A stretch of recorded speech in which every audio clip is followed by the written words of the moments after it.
Um, he's actually excited. Yeah, but And what about if you just say this sentence in a can you say this sentence in a neutral tone without rise and fall? Just say it simply. in a neutral way, what do you think you are doing? Yeah. This is the neutral way. Yeah, correct. Now we are going to apply intonation here, right? So let's do it for the anger emotion. So how what do you think how would you say when it's in anger mood? Ma'am, it would be like this.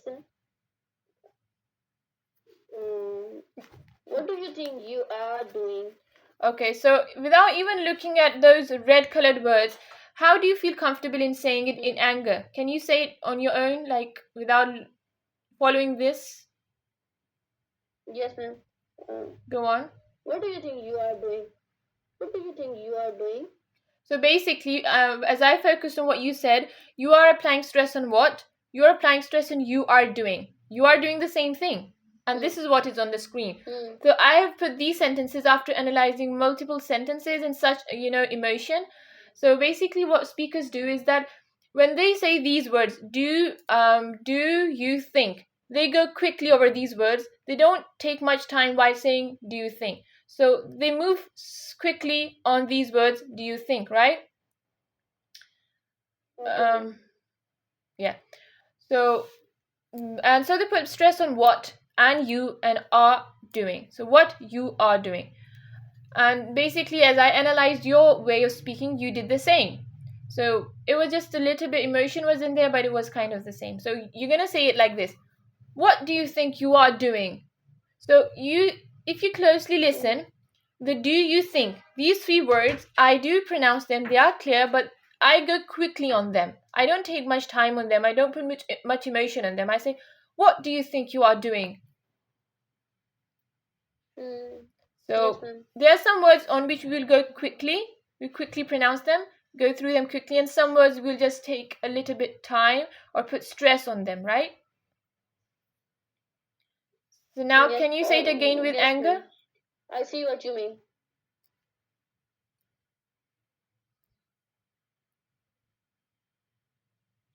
What, ma'am? Sorry. Can you say this with the anger emotion? What do you think you are doing? But this kind of put Maybe I'm not. okay, okay. Maybe I'm not able to put intonation in this. Sorry. Yeah, no problem. You will have a task later, and you can practice and send me the recording there when you try to put that up. Let me just do it again. What do you think you are doing? What do you Obviously, think you are doing? yeah. Obviously, I'm not angry at the moment. For me to show this angry emotions is not that easy. But the thing that I'm trying to do here is put stress on the right place, in the right places. Okay. Okay, ma'am. Okay, so Ma'am, in the angerness, no one knows that how to speak. He would speak just yeah, that's in the a natural form. yeah. So that's why when we analyze the speeches of native speakers, so when they are even speaking in anger, apart from acting, right? When they are angry, you see that they are naturally applying stress on these words, which I, made the red color for. So in Yes, anger, ma'am. they do that. Because, for example, if we like look at the language Urdu, which we are, you know, familiar with, which is our first language, everyone speaks it Mm. differently, even the same sentence with different kind of volume, even in anger or whatever. But if you analyze different, like even speech of five people saying the same sentence कि तुम क्या समझ रही हो कि तुम क्या कर रही हो, right? In this sentence almost all the five of them would have put the stress on the same place, right? So Okay, ma'am. this stress pattern, it may differ a little bit, but it's generally almost the same for all the speakers if they are the speaker. They are very familiar with that language. Okay, ma'am. And another thing is that when you use a language like English language daily, and you try converse and use and practice it, your brain automatically develops a connection with that. When you develop a connection with that, that brings in emotion, and then intonation is not hard for you. It becomes easy for you. So it comes through practice. Even you're practicing other sentences, you start thinking in English. Like when we think about sometimes in our free time, even a busy, we're thinking in Urdu, right? If you try it sometime, like, okay, Mm, um you know that your goal is to bring in fluency. So you think, okay, I'm going to try to think in English. Whatever thought comes in my mind, let me try to think in English. At the start it will be kind of difficult for you. You will divert back to Urdu, but if you force yourself daily, do that even for 5 minutes or whatever. I think we almost think like like every day, the whole time we are thinking and thinking and thinking, right? You know that. But what about if we dedicate 5 minutes to English thinking? Whatever thoughts are naturally coming into mind, try to think in English. For example, if a thought comes in Urdu, say like, okay, let's think that in the brain in English language, right? Think it for 5 minutes. And if in your brain there's some sentences that you don't know how to make in English in your brain, write them down in Urdu, and then you can send that to me, or you can work on them. That how would I say them in English, right? So doing this practicing technique, thinking in English, this will develop a connection with the language. It will build your fluency. It will also build your intonation and a connection, so that you can put emotions in that language. sure, ma'am. Yes. So I would encourage you to do this practice, right? Yes, ma'am. Okay. What about this sentence? When you're very surprised, um, kind of in shock and disbelief. So, how would you say this sentence? Are you serious? Yes.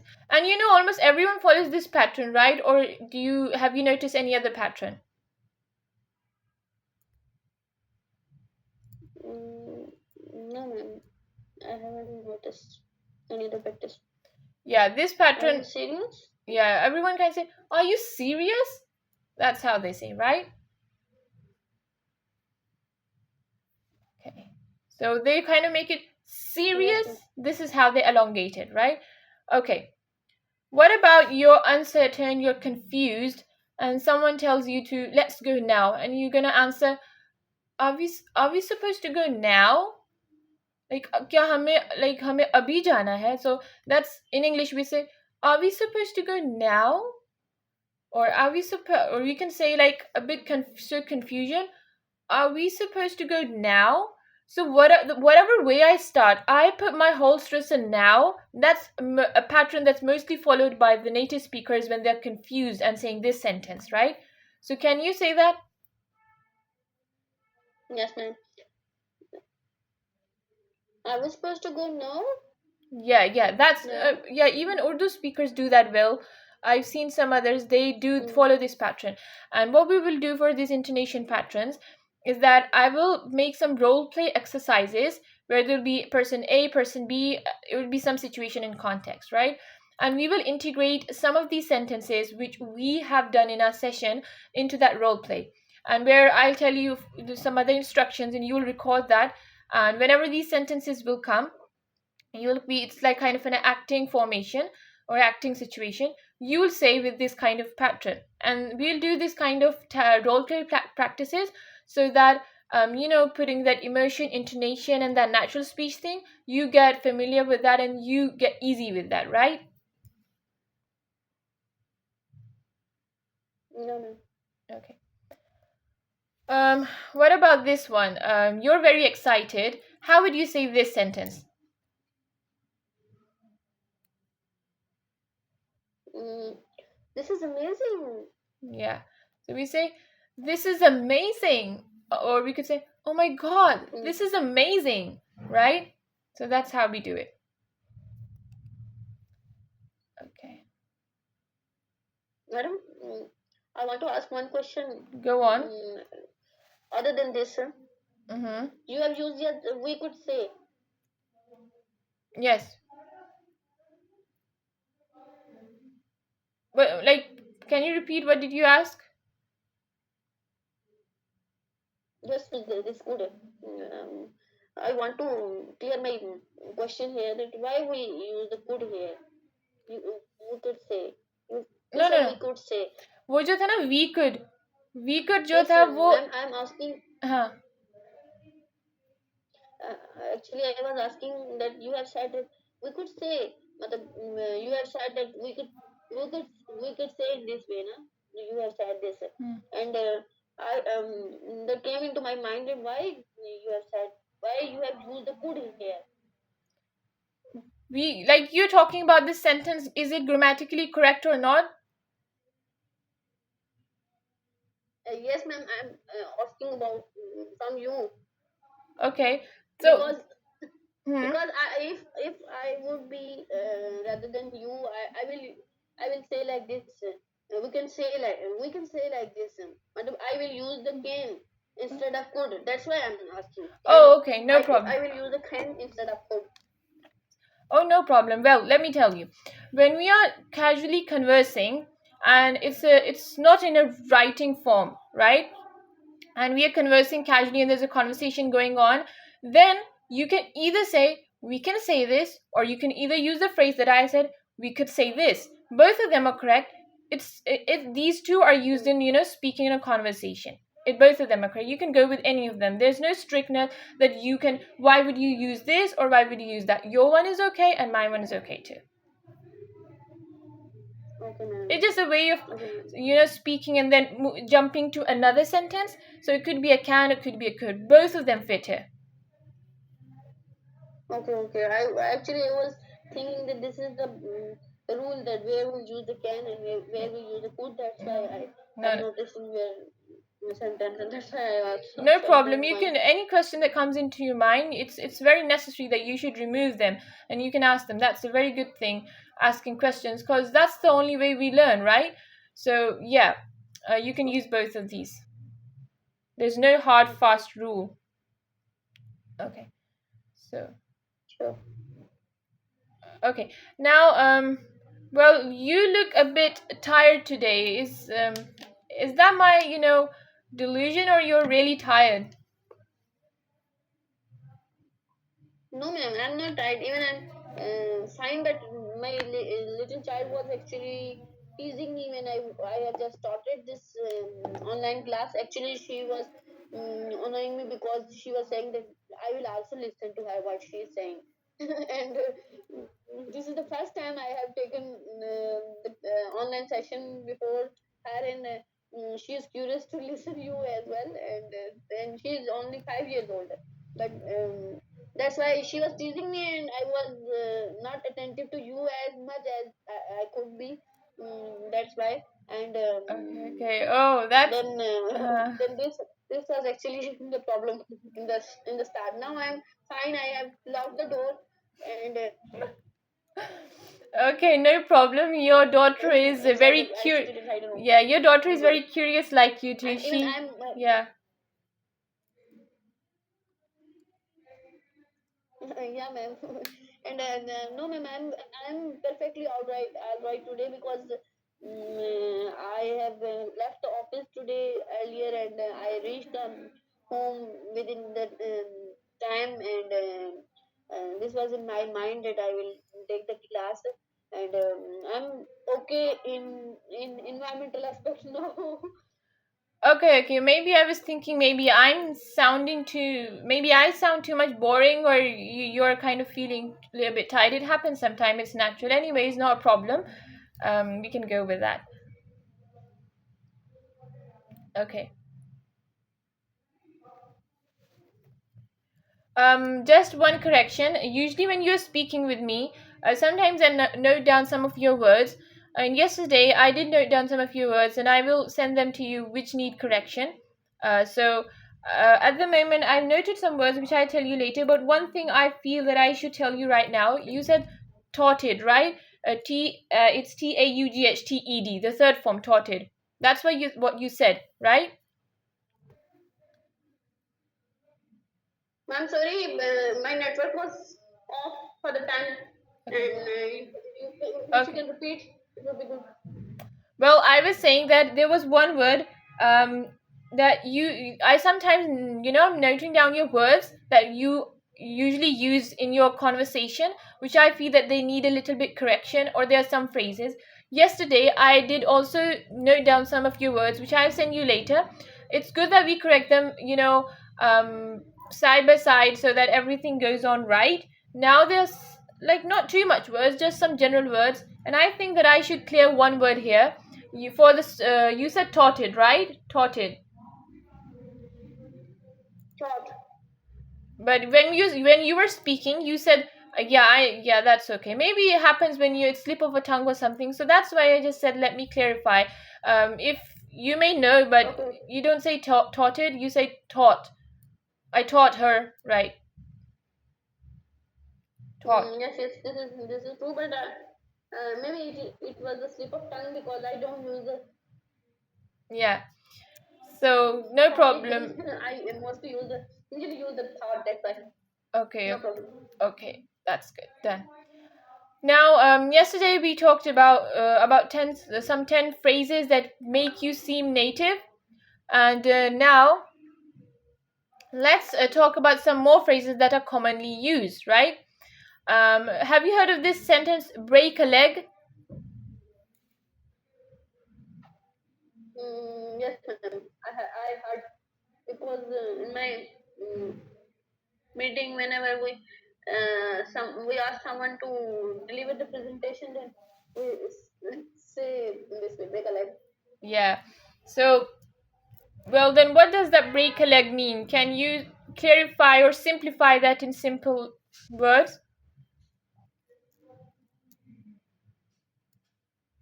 Yes, ma'am. When you motivate someone for something, I think.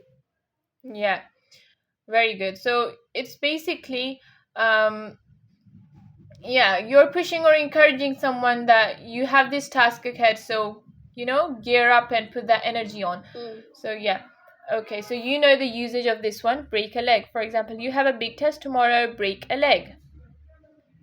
Okay, you heard this, Mm. probably you've heard about this too, a piece of cake. Okay. Yes, ma'am. I heard. I heard. Do you know, okay, don't say heard, say heard. Heard. Yeah, like it's a Heard. no Like heard. okay.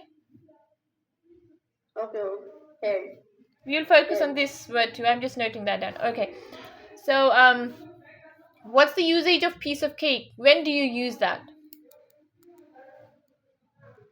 Uh, Piece of cake when we look something like very easy and flexible.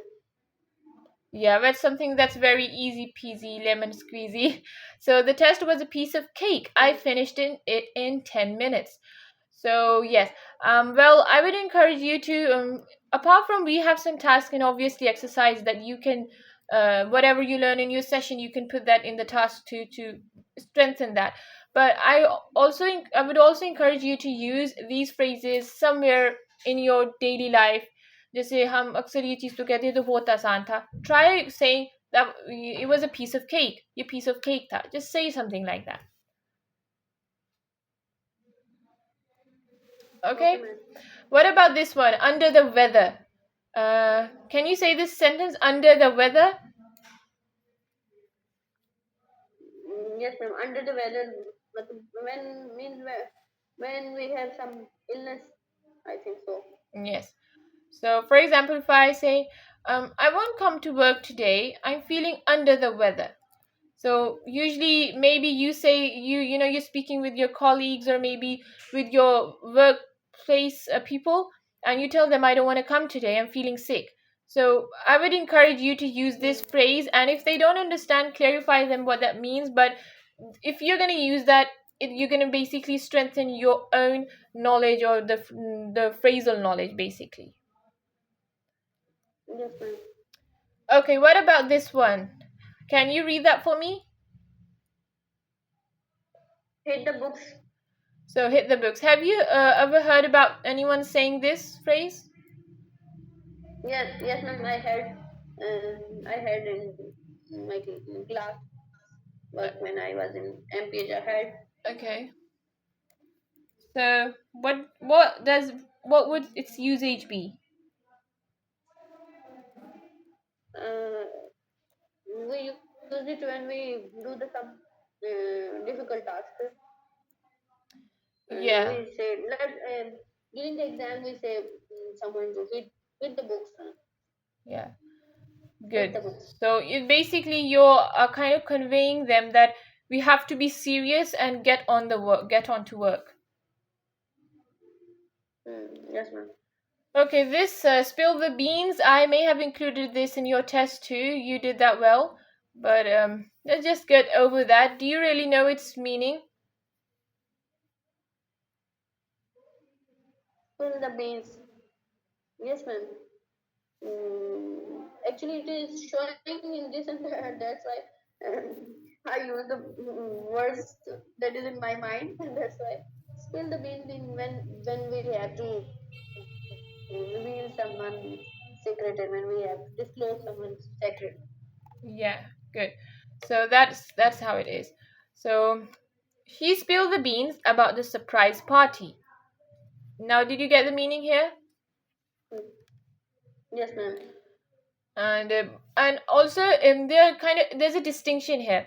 It's one is when someone tells the secret, um, on purpose.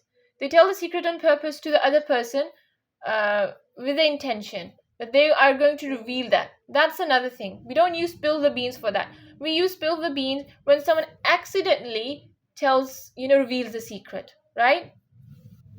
Mm, yes, ma'am. So Spill the beans. spill the beans. Beans यहाँ पे beans नहीं होगा okay ma'am Why? यहाँ पे हमने वो जैसे DL में हम पढ़ते वैसे इसमें नहीं होगा BL No. It's the beans. It's a kind of edible thing. yes ma'am yes I know Yeah. So we also say beans to that, right? What do you say for that? we say pulses Pulses. So for this spelling, darling so how do you say this word beans? How do you say that generally? generally we say it like bean but I thought that this was also my incorrect pronunciation I included in my incorrect pronunciation that's why I asked No. It's spill the beans, right? Spill the beans. okay ma'am okay ma'am Okay. Um. What about this one? Have you heard anyone saying in hot water? in cold water yes ma'am I heard Okay. So what does that mean? it is me when someone in difficulty, someone in trouble situation. Okay, in a trouble situation, right? So, can you make another sentence on your own where you say you can use in hot water? Yes, ma'am. Mm, she, she is in hot water while presenting as he has not worked a lot. Can you say that again? She is in hot water while presenting as she was not prepared. Oh, that good. Sentence is good. Okay. When we did some pronunciation corrections before, and I told you that the present has two pronunciations, right? So in the verb form, it was like presenting, and you said at the moment you said presenting. Present. It's not presenting. We use word present with the same spelling for a gift. That's a Yes, present. ma'am. But when we are presenting a presentation, delivering, we don't use Presenting. we use presenting, or Mm, I will present, or I'm giving a presentation, or I will she's presenting, right? It's pre, not pra. yes, ma'am. Okay. So for the example here, he says he's in hot water for forgetting his wife's birthday. So the man is in trouble as he forgot his wife's birthday. Okay. Let's see how much time we've left in this first part. Okay. Well, We'll talk about some commonly mispronounced words. Okay, so how do you pronounce this first word that's on the screen? Vehicle. We use it in the daily routine like a vehicle. Okay, vehicle, it's not the correct way. The correct way is vehicle. Vehicle. Yeah, Vehicle. there's no he sound in here, although it's in the spelling. So we say vehicle, vehicle, vehicle. Vehicle. Vehicle. Yeah. So this is something that you'll have to practice. Now, the second thing here, how do you pronounce this? Suite. I pronounce it suit. Suit. Well, basically, there's one word. There is another word which is suit, which doesn't have any e. We pronounce that as suit. With the, you know that suit the men wear, the clothes and the outfits. That Yes, is a sir. different suit, and yes, that's how we pronounce it. But this is suite, and people still pronounce this one as suit also, but that's incorrect. The correct pronunciation is sweet. Sweet. Sweet. But Yeah. they will laugh on us whenever we use this word. No, it basically, mostly, let me tell you, the common word that we use is the outfit, suit, right? For that, you say suit, Yes, sir. right? For that, you'll say suit. That's okay. No one's gonna laugh for that. But for this word, yeah, this is not very much used, but it's rarely used, and it's pronounced as sweet. It's not suit. But do you know what's the meaning of this one? Sweet. In the real sense, when it will be suit, we will consider it the suit dress. And somewhere we say that it suits you. Yeah, that's okay. That's suit. That's also right. Suit too. That's how we pronounce. But that's a different word. This word basically means a lot of rooms that are connected with each other, right? Okay, ma'am. So this word basically has three different meanings. One is like different rooms are connected with each other. One is a lot of some people are following a famous person, and I don't remember there was a third one also. But I will give the meanings for three meanings of this word for you. Although the other suit and